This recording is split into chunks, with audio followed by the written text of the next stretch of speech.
I am Nathi Ndlovu, and this is the TechCentral Show.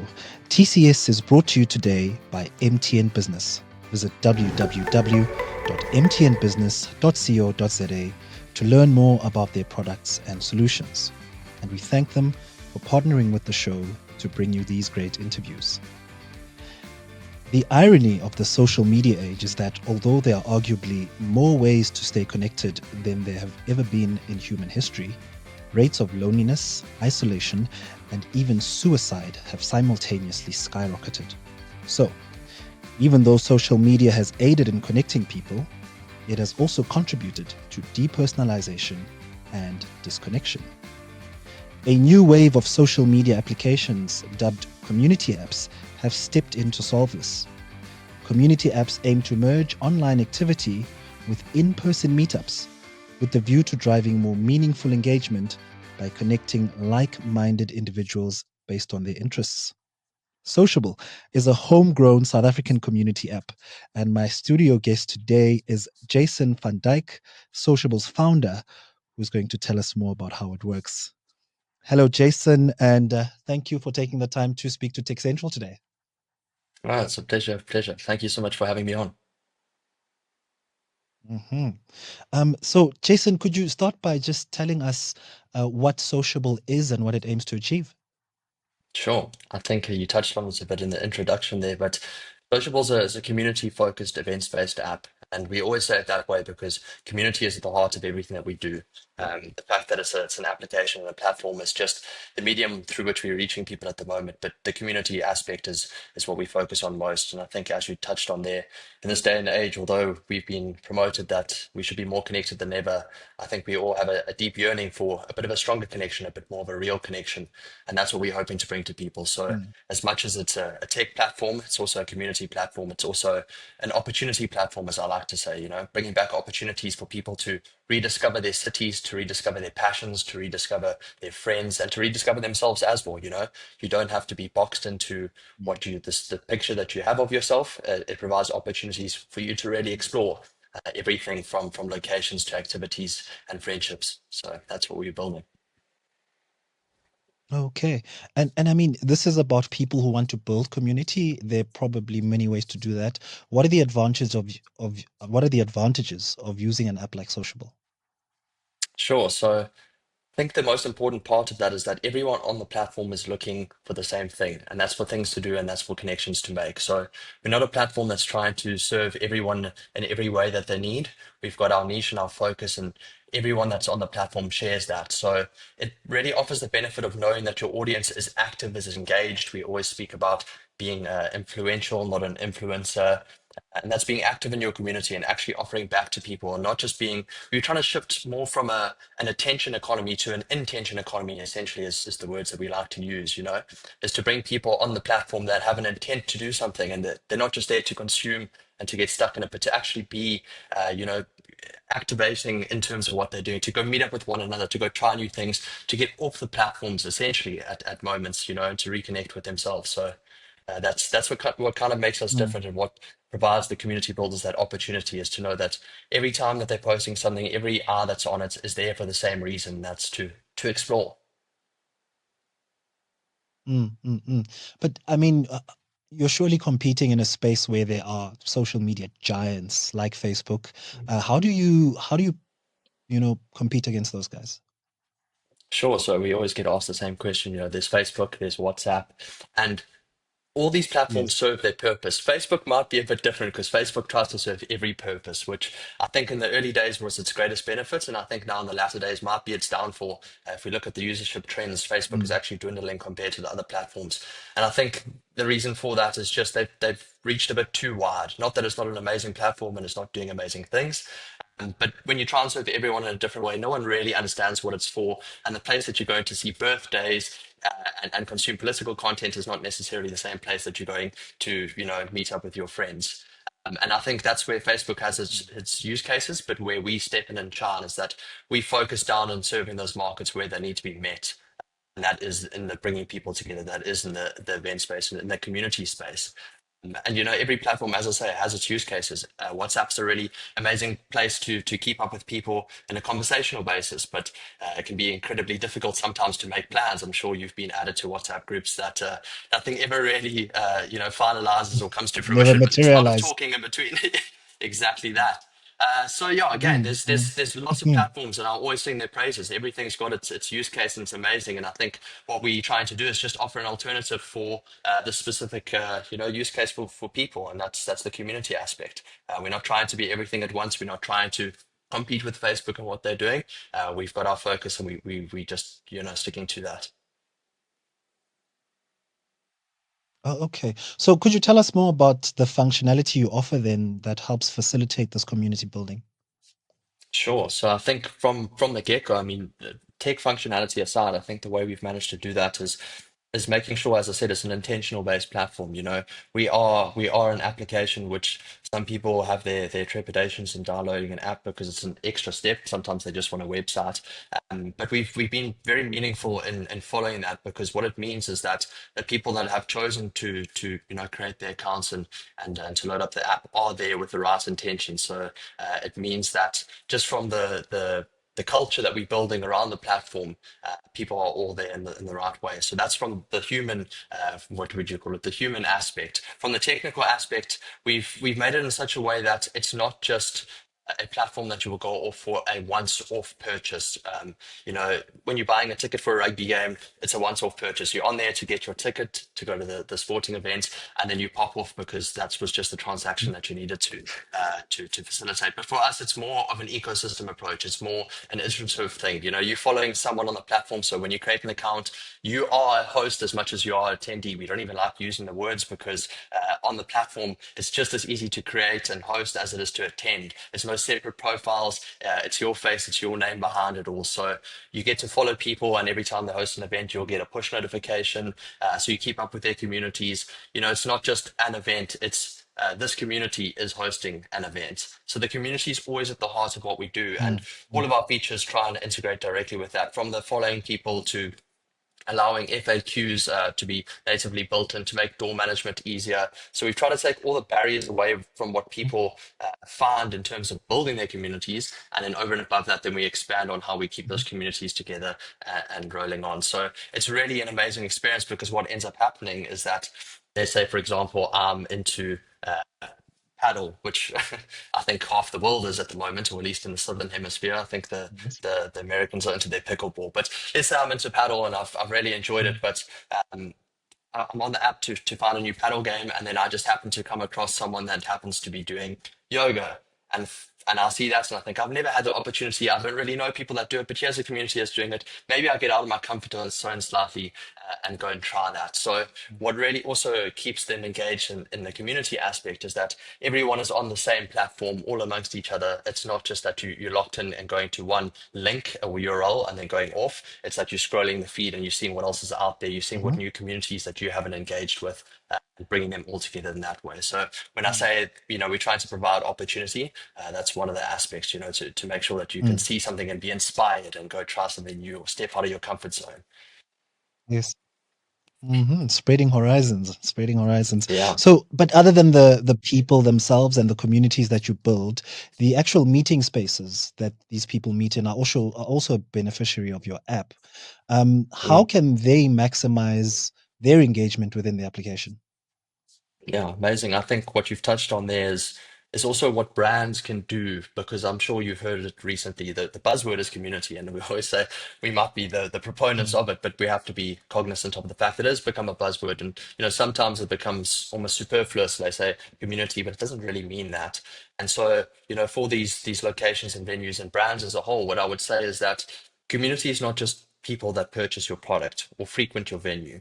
It's people that attach to your vision. It's people that engage with you and are intentional about doing that. So, from the coffee shops, for example, it wouldn't be to say just have a special and you know post it up, or just have, say ladies nights and put it on the app. It's not that. It's engaging people with what you're doing and what they're doing. So maybe host a quiz night, maybe host a pop-up thing there, maybe find a running club. So we've got some amazing walking slash running clubs that start at a coffee shop and then they'll do a loop and they'll end at the coffee shop. So that venue gets all that foot traffic through it, but they're also attaching to a community and a purpose behind that. So that's one way that I think is most important for people to focus on. It's not saying how do we push ourselves onto them. It's to say how do we meet them with what they're interested in, what they're doing, and integrate into their communities. And in doing so, you end up building your own. Mm. Um, Jason, one topic that's becoming increasingly, I'd say, important in the public sphere is online safety. Could you Mm. tell us how Sociable approaches online safety and how you advise your users to approach it as well? Sure. So it's massively important just from the developer side of things. If you look at Apple and Google, they also quite heavily pressed in terms of the online safety. There's a lot of agreements that you have to have by law required into your platforms and apps. So just behind the curtain scene for people that maybe aren't in the development space, they are quite active and stringent in looking at that. So, just from the top down, it's always been quite an important aspect. For ourselves, the aspect comes, the safety comes again from the realism, from the fact that it's a face and a name behind it. It's not just an arbitrary user that's using the platform. We also do have age restrictions. You have to be over 18 to use the platform, purely again from a safety aspect to make sure that our communities are, interacting in the way that they should be. And we also, we review our platform consistently. We're always checking for events, making sure that the hosts are checked in on, making sure that attendees are enjoying it. And then post event as well, you can review your host, so you can give feedback to other users. You give them a rating, so you can see if someone's maybe not delivering on their promises, and to make sure to avoid them. And the hosts that are active and are trusted, we also have a verification system built into the platform, so you'll be able to see who's verified, and they'll be trusted hosts. So you can have the trust that way. And looking ahead, we've got some few more exciting features to roll out. That we'll introduce to the market Hmm. when it's good and ready. But that will also build more of a trust factor and just a more insight onto who your host is and what you're doing. But yeah, we always try to receive a lot of feedback. There's abilities to report your events and your hosts if there is safety concerns, and our team is very very active in going through those. Okay, cool, cool. So, you mentioned running clubs already, but could you tell us about some of the other popular communities on your platform? Yeah, I would love to. I hope I don't miss anyone out, and then I'll get messages after this, saying, "Where was our name?" But I think, it would Yes. always be remiss of me to never bring up our key host, or our day one key host, which has been Sarah from Socially Gathering. She is a community, I mean, a women's only community, which is amazing and so well needed. She Hmm. started shortly after we launched. She started building a community and has grown to, I think she's got 30,000 plus women in her community now across the channels. She has been, yeah, our most explosive host on the platform. So she just gives women a safe space to basically get together in different ways. Dinner clubs, she has walking clubs, she has book clubs. And then we've got a host of other amazing hosts on the platform. We've got our prom tram guys who do a running club every week in Cape Town, come rain or shine. And if you've been to Cape Town in winter, Mm. you'll know that come rain is a very realistic thing. And yet they're there every single Yes. week, and just an amazing running club. We've just got the beach club, I mean, the beach cleanups in Cape Town that have onboarded as well, which is amazing, to help the environment and build community. Also, that's not funny CPT comedy contingent has also just started hosting events on the platform, and they do a lot for the comedy scene here in Cape Town, award winning, as I'm sure they like to say. Hmm. So that's amazing. We've also got Yes. an up and coming movement wellness community, Hannah Habits. We've got our sub Cape Town people. As I say, there's more than I'm probably missing out on. And I would hate for them to do it, but hop on the platform and trust me, you'll see so many amazing hosts with so many amazing opportunities and activities. Sounds exciting. Sounds exciting to move away from that now and more towards the legal regulatory side. How do you approach data privacy and data security? So again, very similar to the in-person protection side. The top down is quite strict and quite strict on these things, from Apple and Google side as well. From ourselves, we are very compliant in terms of keeping all private data and our encryptions into our databases. We do not share any information. I can't tell you the amount of people that say, "Oh, do we get a mailing list when we do this, when we get that?" And I said, "That's not how you bring people together. You bring people together when they feel safe in the space, where they know that they're joining a community. They're not just being monetized or have their data leaked." So we're very, very strict on that. And so only what you input to share is what gets shared. Your username and your name on the app, if you decide to put that in. And then everything else is basically kept out of arm's reach. We're very strict on that. As I say, you can't promise people a place to meet other people and to find real again, and then basically use that as a platform to circumvent and share data or make money out that way. That for me is not the way you build strong, lasting communities. So yeah, we are very, very strict on that, and we keep it as need be. Mm, mm. So how much does it cost users to actually access the platform, and how else are you making money off it? Also, it's completely free, which is for me the most exciting thing because Mhm. I don't ever feel like I have to sell something Yes. to people. I just actually can speak honestly about the change that we're able to make in the world. So that's amazing. We obviously do have revenue more Mm, into it, but those are more for your larger communities that want mhm, certain features like recurring events or like banner images to stand out or increased promotional images in the app. mm, And so we have a subscription or a premium tier for that, but by no means is that necessary for people to have. And mhm, that's only from the hosting aspect. From the attending events, it's completely free, assuming that it's not a paid event, and that's up to the host discretion. But to get the app to see mhm, what's going on, to attend the free events, completely free, will always be completely free. We really are starting from the baseline of how do we bring people together? How do we make sure that people feel seen and heard and don't feel like they're trying to be consistently taken advantage of or monetized to. And so that's our promise, is to always be free from that aspect. And then yeah, we've got some other exciting features that build into our revenue models, but it's always a value focused, value first, introduction into the market. So if we're offering value, mm. at the end of the day, we're a business, and if we get a bit of commission off that value that we add, then great. But we're not here to try and just monetize communities. We really want to build them. Okay, okay. Um, it wouldn't be an interview without an AI question. There is a Mm, growing prevalence of AI bots on the internet. You post something, and 3 seconds after you've posted, there's already a response, and you can tell that it's a bot. And they are growing in number on the internet. Are you seeing mm. any of this kind of activity on Sociable, and how are you approaching it? No, so fortunately we're not, and I think again that comes down to the culture that we've built. Also, again, we don't have a web-based platform, which a lot of these platforms do. So essentially, again, behind the curtain from the developer side, people will basically build an APIs that will just create accounts and let the bots run through the APIs to interact with people. Our APIs aren't open; they also aren't web hosted, so we do mitigate that aspect. It will never be perfect. People can always circumvent and find ways around it. But I think the intention behind the platform, it's not a consumer based platform. So it's not text heavy and conversational heavy. It's more in person interaction. So just by the means of what we are as a platform, we do circumvent the AI side because AIs aren't meeting up with people in person. So it's one of the Mm, things that as you know, being in the tech space, you're probably inundated with AI talk, as am I.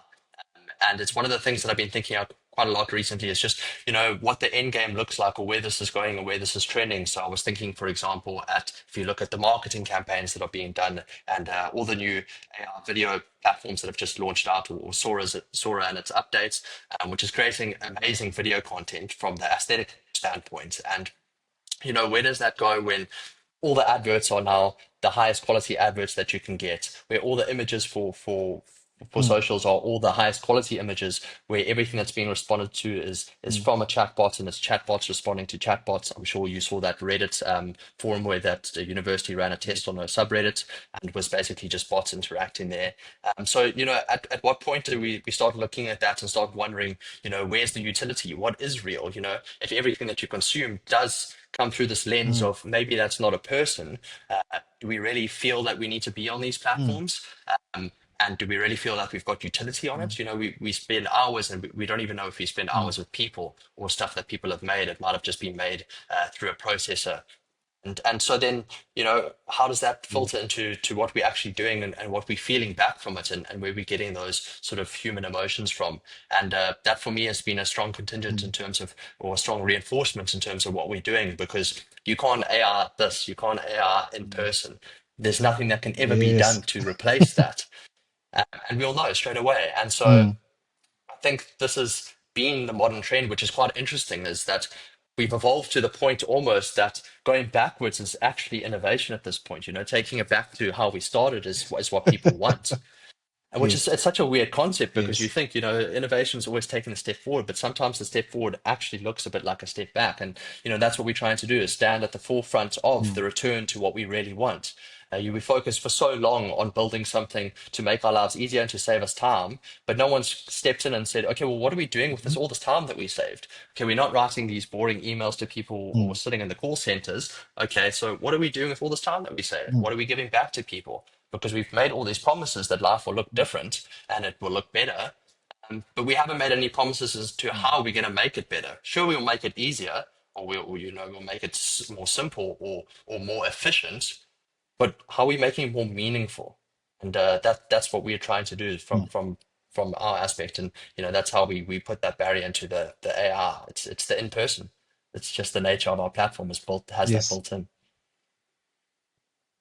Off the back of that, then, do you think that there's more room for other social or community apps in South Africa, and how do you see the space kind of growing in the next, say, 5 years? Sure, I would like to say no to build a moat. I would like to say we would be the only one, but I, I I know would, why. I would, yeah, I would be remiss in saying that. I think there's always an opportunity, but I think it's again, it has to be done with the right intentions, and I think that's where a lot of people have missed out on, because it's not always as easy to do it with the right intentions. There's always quicker ways to grow businesses if you want to cut corners, if you want to, scale up really fast.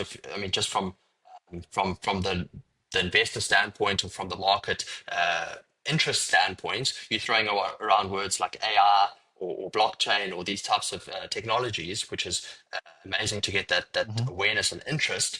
But again, it takes away from the community aspect. So I think that's that balancing act. So there will always be space for it, and I think there is always space for it in unique ways. I just think for people, it's important to, not even from the community aspect, is to let the people innovate in the AI and the blockchain sectors, and that is great innovation. I'm never here to talk down on it. I saw you wrote an article about people that Mm. were using AI to scan for cancer and through X-rays. Amazing, Mm. amazing technology that's saving lives. So it would be absolutely ignorant of me to sit here and say AI is bad. It's not. But at the same time, if you do have an interest Mm. for the other aspect, there is still a human side of things that we can focus on, and start looking at what we're missing out on with that. You don't always have to chase trends and chase the next big thing, because sometimes the next big thing comes from branching off and looking in a different direction. And as I've always said to people, Mm. the whole hope with this business is that everyone is building in the space here. I call it space A. And I want to try and build something here in space B. And if at the very least I just get people to turn their heads to see that there's another opportunity and another market to grow, and they see that all that space that exists in between Mhm. and built into that, then my job is done. That's really what we want to do, is build a world that's Mm. actually good and meaningful, not just efficient. Mhm. Mhm. Jason, thank you for putting the personal touch back in connectivity. Thank you very much for speaking to us today. No, it's a pleasure. Thanks so much for your time. I really do appreciate it. That is Jason van Dyk, and he is the founder and CEO of Sociable.